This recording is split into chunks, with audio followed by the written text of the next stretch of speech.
মজলুম,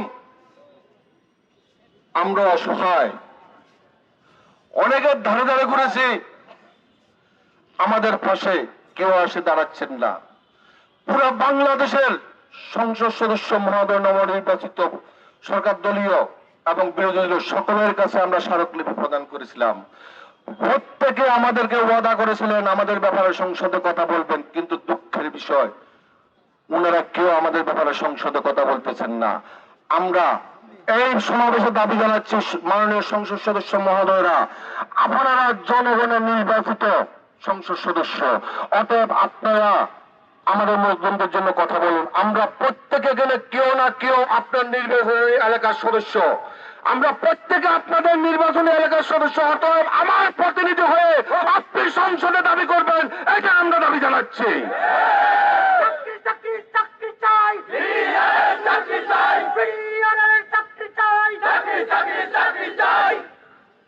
মাননীয় প্রধানমন্ত্রী,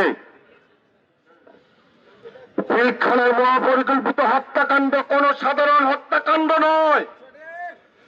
এই হত্যাকাণ্ড সুপরিকল্পিতভাবে ঘটিয়ে বাংলাদেশের দুইটি বাহিনীকে ধ্বংস করার জন্য, প্রতিরক্ষাকে দুর্বল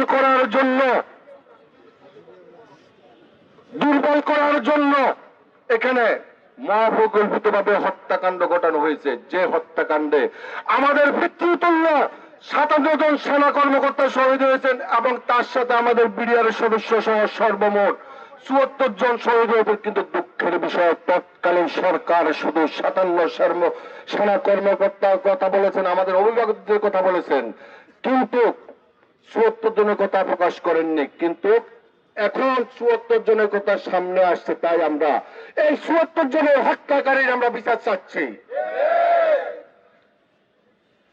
এবং সকল চাকরিচ্যুত বিডিআর সদস্যদের অধিকার ফেরত দেওয়ার জন্য দাবি জানাচ্ছি এবং নিরপরাধ জেলবন্দি বিডিআর সদস্যদের মুক্তি দেওয়ার জন্য আমরা দাবি জানিয়ে আমি আজকে আমাদের এই কর্মসূচি এখানে ঘোষণা করতেছি।